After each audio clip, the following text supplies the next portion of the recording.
Okay, my name's Farah, aka Joy Rose, and I'm a singer-songwriter, and I've been working with T-Roy from Broadside for the last couple of years, really. Okay, so you've been doing some stuff on Broadside. We're going to hear one of your tracks in a little while. You're going to sing for us, which is the Waiting track, right? Yeah. Which was quite a big release for you, T, right? Yeah, that's probably to date one of the bigger ones. Okay. Where everyone sort of jumped on it. Loads of DJ support, loads of people in the stores supporting that as well. Okay, so I mean, you obviously, like you say, you're also known as Joy Rose, right? So what's the kind of difference between the two artists, Farah and Joy Rose? Is there a different path that you've taken and stuff, or? Well, with Farah, it was a concept that I came up with because I wanted to separate the more kind of dance and clubby side of what I do. So when I was approached by T-Roy, I decided to come out with a different name, which actually means joy anyways in Arabic. Okay. Yeah, just to separate the two different, ventures. Okay, cool. All right, so going back a little bit, or quite a bit actually, to 1991. I want to talk a little bit about that. You signed your first major recording deal with a brilliant Talking Loud Records, yeah, great label, right, T? And that was with the group Perception, yeah? So tell us more about this and your journey with Perception. Okay, in the 90s, I signed with a group called Perception. We were signed by Giles Peterson, and initially it was with a track called Feed the Feeling, which back then it was about putting out white labels. We had lots of DJs and radio people jumping on this white label, and it blew up. Okay. And we then went on to signing with Talking Loud Records, and we released a few singles with them, and yeah, it was cool. Okay, cool. And you still in touch with the group Perception now, or are you still working with them, or? Not really, no. Okay. And then you went on to record 2 albums with jazz pianist Jason Rebello. Yes. Let us know about these and the contrast between this and the material you'd done before with like Perception and people like that. Okay, well, I started out mainly with Perception was 2 DJs. So it was pretty much what I'm doing now. Okay.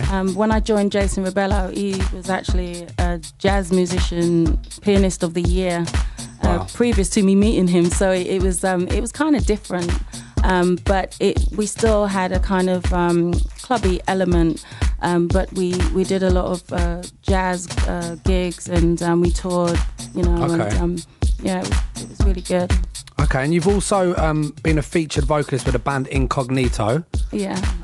Over a number of years, and your vocal talents and writing skills can be heard on 4 of their albums, is that right? 4 of their albums, yeah. Okay, including the 2010 Transatlantic RPM. That's right. I mean, tell us more about this journey and the involvement with Incognito, because obviously this is like this amazing part of your life, right? Yeah. I mean, I've worked with Incognito over, I'd say, about 15 years. When they were actually signed to Talking Loud Records, that was when I first did a world tour with them. Wow. And then I then went on to recording albums with them, and was touring actually consecutively for 4.5 years up until September of last year. Wow. So I'm on their latest album. So yeah, it's been a journey, but I decided to, leave and do my own thing since last September. Okay.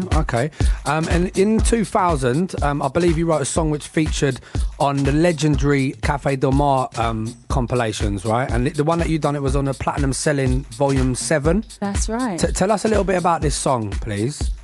Okay. This song was done with a group. I met these guys. They were based in Nottingham. They were called a new funky generation.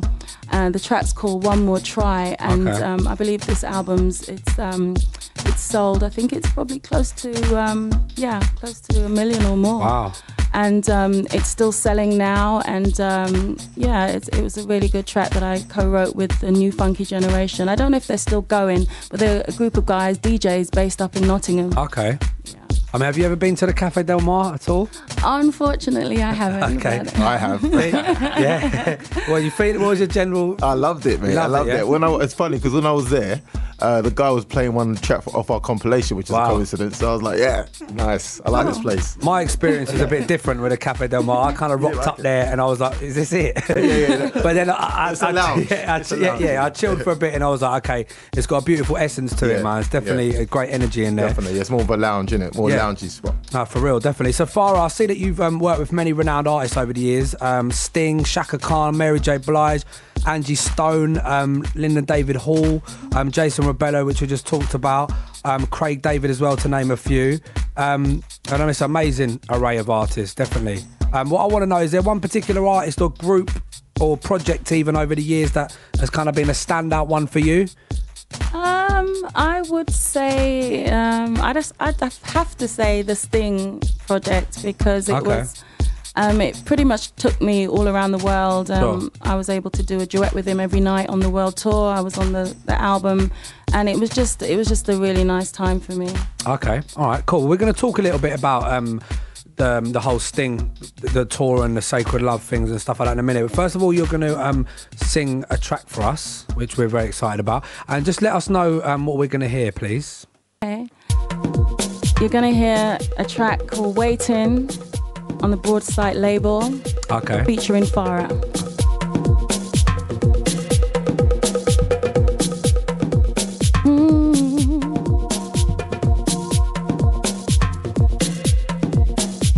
Yeah. Oh, yeah, yeah.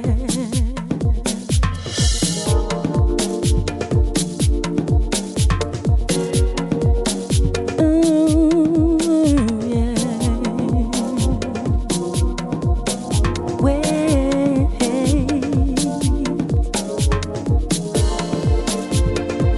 Oh, yeah, yeah.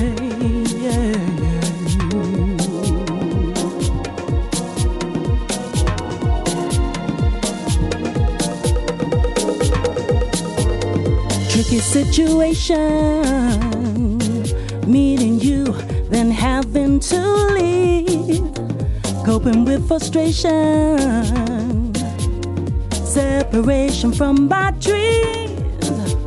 In you, I see the sun shining so bright. With you, my life has begun. Yeah, will you wait for me? I'll be gone, but not too long. Can you wait for me? Will you wait for me? I'll be gone, but not too long. Can you wait for me?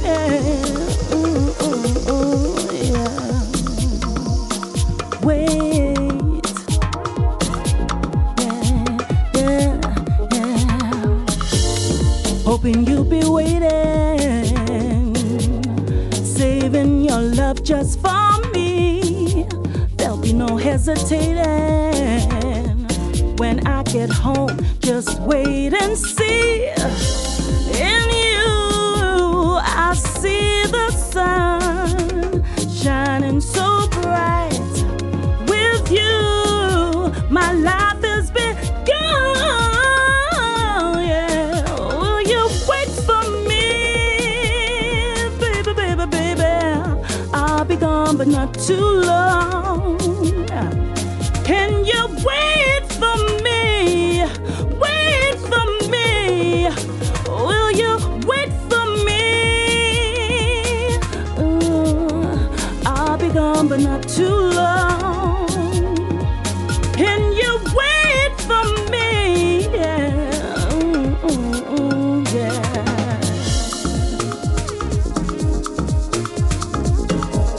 There you have it.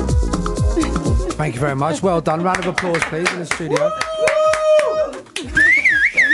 And that was the Waiting. That was Dean Zephyrin's mix, I do believe as well. St. Refix. And we had an interesting package with that one. We had Yellowtail on the mix. Yeah. Who we else? had Opalopo's producer from Sweden, really kind of all that electro-y type of mix he did. Okay.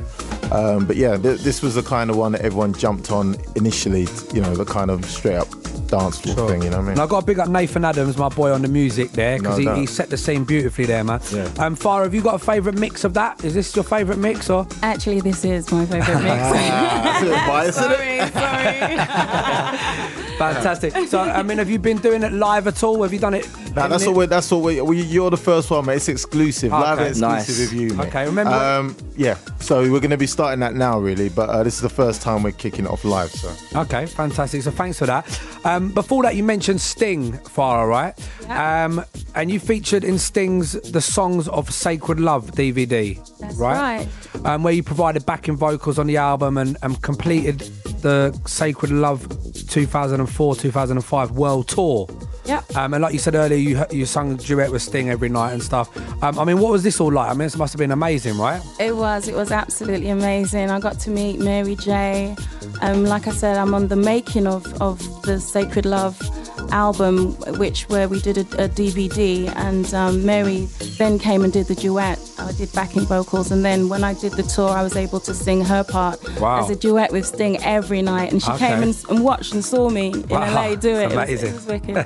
And did she congratulate you and stuff? Yeah, she came in the dressing room one night in LA. She was like, "You showed off." I was like, okay. That make you feel good? I was so grateful that I didn't know she was in the audience before singing it, because I didn't know she was there that night. The pressure would have been on then as well. Yeah, it would have been too much, but it was wicked. It was so good. Okay, I mean, we've got some great quotes here. One from The Current, which is, when Joy Rose joined Sting for a duet, she sang with such power and conviction that one could wonder why she did not sing on Sting's album instead of Mary J. Blige. That's amazing.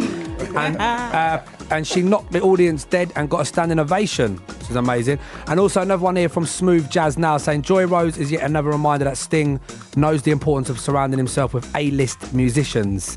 She's simply breathtaking. So you must have made some, waves with the Sting part of your life, yeah?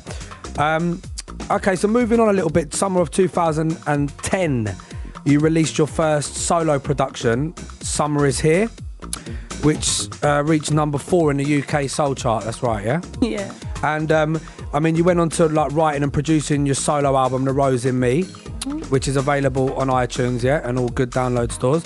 I mean, how did the first whole going solo thing go, really, the differences between it? Because it was like your debut solo material and stuff. How did you find that? It's still an adventure, to be honest, because it's early days, and the album came out end of last year. So it's been a journey. I feel like I've just started almost, because I've featured and I've worked with so many renowned artists, and I've fronted so many bands. But it's just been nice being in control and doing my own thing, as well as working with T. Roy, of Broadside, and I'm looking forward to doing some more stuff on the Broadside label. Okay.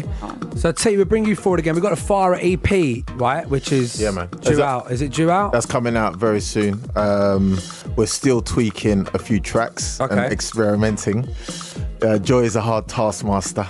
So we're just selecting the right track, right music, right song. But yeah, it's going to be out. We're aiming for July. So hopefully we should be hitting that, and people will be hearing the new stuff in July, really. Okay. And